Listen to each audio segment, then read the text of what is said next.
Yo, what's up guys? In today's video, I'm going to be showing off the new balance changes. Hope you guys enjoy. Guys, in today's video, there is going to be a lot of affected cards from the balance changes, of course. And the first few that I'm going to be showing off are going to be the Suspicious Bush, the Goblin Gang, and the Goblin Barrel. So basically, guys, what has now happened to the Suspicious Bush is that the bush did get a nice damage buff. The bush got, like, I want to say a 17% damage buff. It does, like, 60 more damage at tournament level, which is actually insane because it's 60 more per shot.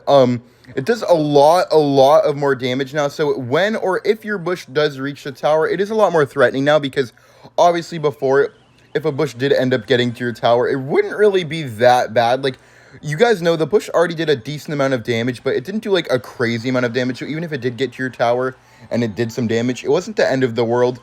We are using bush in this Logbait deck here because the Suspicious Bush is kind of best in these Logbait type decks that are good at getting spells out. Otherwise, people are just going to spell away your bush and it's just going to die really easily every single time. Also, guys, the Goblin Gang did get a nerf as well. The Goblin Gang hit speed is a bit lower on the regular stab goblins. Goblin Gang has been really good for a long time now, so I kind of understand where they're coming from with nerfing it. It does suck, though, of course, because obviously me, as a biased Logbait player, I would love for the Goblin Gang not to get nerfed at all. Also, the Goblin Barrel, guys. The Goblin Barrel received the same nerf, except the deploy time is a little bit quicker, so it kind of evens out in that way. Wait, the bush? Look at that, bro. It does 400 damage for one hit. Oh, that's actually insane, dude. This is what I'm telling you guys about the Goblin Gang. I mean, not the Goblin Gang, the Suspicious Bush now, guys. It's actually a lot better, man. It works very well. It's just very punishing when it gets to the tower now, which is nice because, I mean, like, I remember last season, for example, I would see the bush get to the tower and I would just kind of, like, smile, bro. It's like, I was not worried about the bush whatsoever. Oh, the Princess relocked. He might Valk. Yeah, there's the Evo Valk. I'm going to bush again. Oh, wait. Let's go for the Evo Valk here. Hopefully that bush doesn't die. I think it might. Okay, it doesn't. Okay, good. Let's just snowball this backwards. Very good snowball. Then I'm going to gang here for that. And you guys can kind of see the Goblin Gang shoots noticeably slower, like, on the stab goblins. Like, it's only the first attack speed, though, so it's not like it's, like, horrible or anything, but it's very noticeable, in my opinion. Okay, I'm going to bush here, and then I can go for the Valkyrie on defense for that Executioner. Not really surprised to see him playing Hog Executor. Wait, I could maybe try to snowball predict his goblins. Yeah, I'm going to snowball here. Then maybe Princess. Oh, nice! What a good snowball! Look at all that damage, guys! Holy! The bush is actually insane now, dude. Oh, wow. Okay, I'm going to barrel here. We have Bomb Tower in case he goes in for the Hog. Also, him having Lightning instead of the Rocket is going to make this a little bit more challenging, but it's going to be easier for us to win from this point on because he has to make a comeback, but overall it would have been better for him if he was playing well from the start. Okay, I'm going to Valkyrie, then Bomb Tower. Then we can Snowball as well, just because I don't want that Executioner. Nice, yeah, that actually blocked it perfectly. Very good defense, actually, guys. Okay, let's go for the Evo Barrel. Then we're going to go for the Goblin Gang as well. Keep up the pressure on the right side lane. He's going to have to log the left. Yo, he logged the wrong side. We get a bunch of damage now. And we have the Evo Valkyrie for defense, too. We can go for the High Queen here, because he might go for a Hog. Yep, let's Bomb Tower, then pop the ability, because if he goes for the Lightning, then it's not going to take up the Bomb Tower and the Queen. So regardless of what he puts it on, won't really do too much. Okay, let's barrel here. I'm not going to snowball. I'm just going to save this. He still has to defend. Yo, bad Valk, bad Valk. Nice, that's good damage. Very good damage. He has to watch out for that bush. I don't think he's going to defend it. He says good game, but I don't think he's going to give up. Look at that bush ignored on the tower. He gives up, though. GG's. Very nice way to start up the video, guys. And as you all can see, the Suspicious Bush is actually kind of insane now. Although Goblin Gang is quite a lot noticeably worse. With the next cards here, guys, we're going to be using Goblinstein and the Tesla here. The Goblinstein actually got an HP nerf to the monster once again. You guys have probably already seen Clash Royale nerfing the HP of the Goblinstein monster. I think this is the third, maybe the fourth nerf that the Goblinstein has taken from the monster.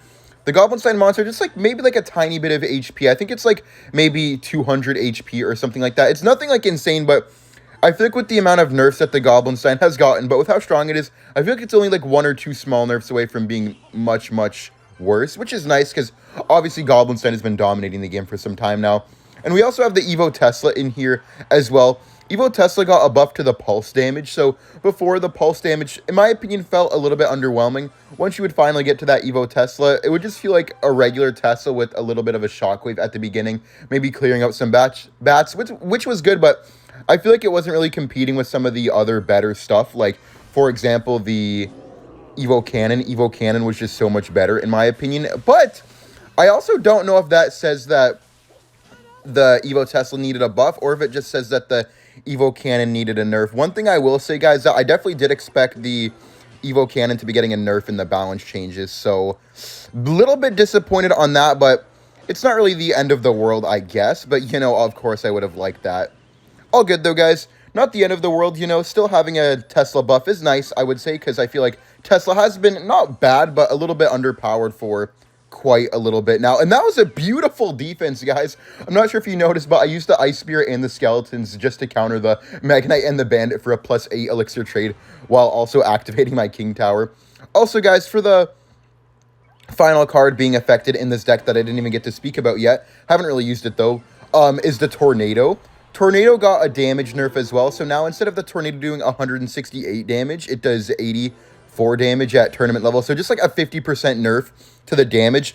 It will still be nice for those King Tower activations. It'll just be a little bit less useful on defense, I feel like, and I think that it's just getting a very well-deserved tone down, in my opinion, because I feel like NATO has been a very, very good card for, like, the history of Clash Royale, and there's nothing wrong with finally giving it a nerf, in my opinion.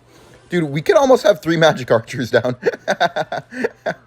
Although, the one thing that kind of conflicts me about the nerf to the NATO is that, like, it can be a buff in some scenarios. Like, for example, like, because it's doing less damage, maybe there will be some new King Tower activations that weren't really possible in the past. Like, for example, guys, I saw a clip where you can activate King Tower off of an Ice Spirit at the bridge now with the Tornado, as long as you have the Ice Spirit in your deck as well, which is just absolutely insane to me. I might even show the clip here in a second as well. Okay, wait, just going to go for the log here as well, make sure to take this out. And so far, the Goblinstein, it doesn't seem to be noticeably worse, in my opinion. Like, oh, what the heck? Like, even though it did get a nerf, it doesn't feel like it got nerfed, if that makes sense. Like, it just feels like the regular Goblinstein like before, which is bad because whenever a card gets nerfed, you want to feel like it got noticeably worse, especially a card like Goblinstein that's just so strong, you know what I mean? You don't want the card feeling like it didn't get touched at all. Let's pop the ability here. Very nice ability right there, taking out that Archer Queen. We're going to have to be careful on defense here, though. That's one thing that I'm just scared of is, like, defending against a deck like this is just so scary because you have to play perfect the entire time, and one slip-up can completely cost you the entire match. Log here. Oh my god, wait. I just realized, guys, that's the Tornado nerf right there. It didn't take out the Evo Bats. Not even close. Yo, what the heck? Dude, Evo Bats are actually going to be very strong now because of that. What the... Dude, I didn't even think about that when I went for the Tornado. That's actually massive. So these decks that don't really have anything for Evo Bats and kind of rely on the NATO for defense, they might not be that great anymore at defending like cards like Bats. Also, guys, one thing that I didn't mention, but is true, is that Spear Goblins don't die to Tornado anymore. So, like, if you're going up against Spear Goblins with Tornado and you Tornado them, they're actually going to end up living, which I find to be very funny but crazy to think about at the same time. Okay, let's Skeletons here, then we can go for another Magic Archer. We have to Ice Spirit here as well. Log this. We NATO this back. And go for the Skellies up top. Go for the Miner on defense. We Ice Spirit. Evo, we log. We NATO here. Come on. No. Oh, we just lost. No way, man. That's the Tornado nerf right there, guys. Oh, good game, man. That really sucks, actually. Tornado nerf actually cooked us right there, to be honest. Alright, guys. So, in the next one here, we're going to be showing you a lot of new balance changes right here. So, guys, as the first one that you can clearly see, it's the Evo Lumberjack. Evo Lumberjack is now 2 card cycles, okay? But it now is a lot better, like, when it's dead. Like, do you guys know how when the Evo Lumberjack would die, it would turn into the ghost form, and it would be really, really strong already? Basically, they're toning down how often you get the Evo Lumberjack, but they're making it stronger for when you do get to the Evo Lumberjack. I'm not really too sure how much I agree with it because, in my opinion, when a card is extremely strong and it is broken, instead of, like, giving it reworks. I think you should just give it like a clear-cut nerf, not really give it any room to maybe be like a little bit better, or maybe even give it any room to like not be a nerf, or just like anything like that. I feel like we need to be nerfing cards whenever they're broken instead of giving them like these reworks that maybe make them worse, but sometimes end up making them better, or they end up being about neutral overall just because of like the nerf not being that great or the rework, just anything like that. It's a bit annoying, to be honest, but I mean, a rework is a rework, and I do think that it is worse overall because you're getting the evil lumberjack less. So when you do finally get to it, if you're able to take it out with your evolutions, it should be a lot more manageable, because I think one of the biggest problems with the evil lumberjack would be that beatdown players would be getting to their evos, like to their evo lumberjack, before you would get to say your evil ice spirit, which would make it really, really hard to defend because of how quickly that you were able to get to the evo lumberjack most of the time. So overall, I'm happy with it, but I think it could have been a little bit better. Also, guys, this is my favorite change in the balance changes. You guys, if you guys know about the balance changes, you definitely know what I'm going to say, but the Dagger Duchess has been nerfed. The Dagger Duchess, obviously, you're not going to be able to notice it too much here against the Swarm cards themselves, but Dagger Duchess got a 5% damage nerf. It's now doing less damage for every single shot, which is nice because it makes it a little bit more manageable against, like, just Logbait type decks. Like, Logbait does a little bit better against it. It doesn't kill the knights as quickly. It just isn't as good at countering everything anymore, which is very, very nice. I feel like Dagger Duchess had a nerf coming for a very long time because it was extremely unfair and extremely strong. Also, guys, I'm actually running out of time because of how quickly this deck won. But the Rage actually received a nice nerf as well. The Rage does quite a lot less damage now. Arrows plus Rage, for example, no longer kills the Magic Archer. But one thing that I'm disappointed out in the balance changes, and the reason I played this deck was to mainly highlight that fact, is that I'm really, really upset that the Prince didn't get a nerf, because I feel like that the Prince is one of, if not the best card in the game right now, and I cannot tell you for the life of me how Prince went without getting a nerf. And guys, with the final set of cards that have been changed, it's going to be the Berserker. I know that the Berserker has been quite weak for a long time now. Berserker only had a little bit of shine whenever the Rune Giant was obviously extremely broken, and ever since then, we just haven't seen Berserker at all. Berserker did get a nice HP buff, and I very much agree with the HP buff because I feel like it was quite obvious that the Berserker had the potential. It has very good DPS for the elixir cost. It's kind of unique in that way, but the only problem with the Berserker was that it literally had no HP. It was just like a walking pebble, honestly. Like, it was like a really quick hitting pebble. Like, you just like kick it real quick and it's just like instantly dead. And it was just like not that great. Obviously, the Berserker shouldn't have a bunch of HP.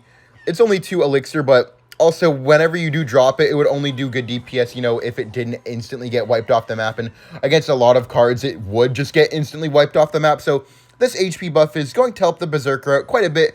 I don't know if it will be the push that the Berserker needs to actually make it into any meta decks, but I do think that it might be like a stepping stone to maybe bringing it into the meta. Okay, we can Berserker here for this Boss Bandit. What the heck? Dude, Boss Bandit is so confusing to try and defend against. Okay, very nice defense, though. I'll take it. Dude, chill. He just keeps hitting the ability. Also, guys, as I spoke about previously, but I didn't really get to touch on much, was the Rage nerf. The Rage does quite a significant amount less damage. Now, Arrows and Rage don't really kill anything, so I thought I may as well play an Arrows plus Rage deck here, just to show off that the Arrows and Rage aren't really a combo anymore. Like, as you guys probably know, Arrows and Rage were a very popular combo for a very long time, but I don't think that this combo can really exist in the game anymore because it doesn't kill Magic Archer, it doesn't take out Zappies, it doesn't really do anything anymore. It doesn't actually take out any of those units that it used to take out, which made the combo actually pretty strong. And then, guys, I know this card wasn't a part of the balance changes, but obviously with the balance changes, there's like a riffle effect where like this card gets nerfed, which makes this card good. This card got nerfed, which makes this card bad because it paired really well with that card. And just all that kind of stuff, right? And one card that I think will benefit a lot from this is the Mighty Miner. I know I say this every time. You guys may just call it wishful thinking, but I mean, with the Goblinstein nerf, one thing I've noticed about players is that every time a card gets nerfed, they kind of panic and stop using it thinking that it's bad or something like that. So, because of that, I do think that a lot of people are going to stop using Goblinstein, at least in the beginning of the balance changes. Obviously, the balance changes just came out today. So, I think that a lot of people will kind of panic and stop using Goblinstein instead, which will make Mighty Miner really, really strong for a little bit until people are like, oh, wait, Goblinstein is still broken. But, you know, guys, we can always enjoy the Mighty Miner until then, right? This is quite hard for me to win. That's kind of all I have to say about the balance changes, guys. I feel like I discussed everything. I really hope I didn't miss anything. I don't believe that I did, and if I did, guys, make sure to shame me in the comments for having a really bad memory. Hold up, let me go for the Evo Bats, and we can Berserker here to push the Ram Rider over into the cannon. Then we can go for the Evo Cannon here again just to distract the Mega Knight and try to defend the Ram Rider. Let's go for the Bats here as well. I don't care if that gets one charge on my tower. It's not the end of the world. Let's go for the Spear Goblins here. Holy man, the defense is going crazy. Defending against this type of deck is so hard because we have nothing to kill the Executioner. Arrow's Rage doesn't do nearly enough damage to take out everything. Okay, let's Bats again. Hold up. Does he Mega Knight here? I think he does. Hold up. Let's pop our ability right now. This should be... Yo, hold up. Wait, I'm going to Arrow's Rage predict the guards. Arrow's Rage? Come on. Nah, I don't think it was quick enough. Nah, it wasn't. It wasn't. Minor Evo Bats. He's probably going to Ram Rider because we did kind of overspend with that attempted prediction. We have to get a mighty... Oh, no, the Ram Rider went to the tower. Oh, no, guys. Okay, let's Bats. I mean, no, it's Spear Goblins here. Sorry, not Bats. Minor, Bats.